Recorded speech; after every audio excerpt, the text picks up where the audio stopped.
Lorsque je parle de détection de sensibilité en RVF, il ne s'agit pas de désensibiliser au sens habituel du terme.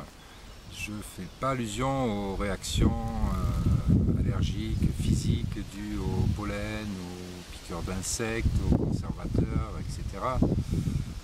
Parmi les sensibilités, au niveau émotionnel, il y a bien sûr les 5 blessures fondamentales: le rejet, l'abandon, l'humiliation, la trahison, l'injustice.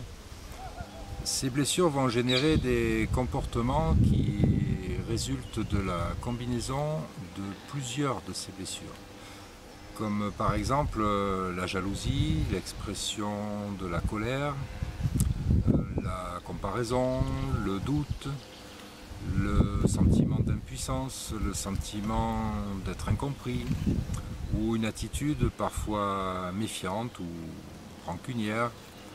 Et toutes ces attitudes sont le reflet de nos croyances.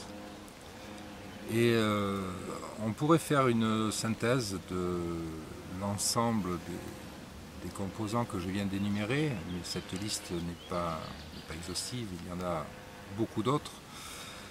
Et tous ces comportements nous rapprochent en fait du deuil. C'est-à-dire que le deuil est toujours caractérisé par une souffrance qui engendre une tristesse. Et j'ai le sentiment que vivre un deuil, c'est faire le deuil de vivre.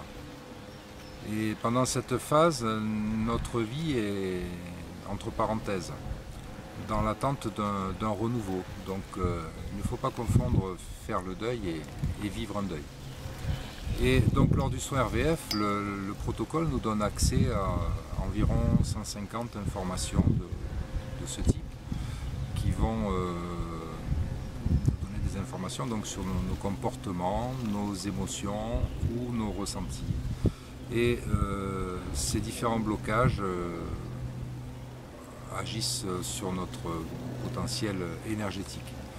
Donc il s'agit, via le soin RVF, de permettre aux consultants d'intégrer les aspects positifs de toutes ces blessures qui l'animent et le pénalisent dans sa vie de chaque jour.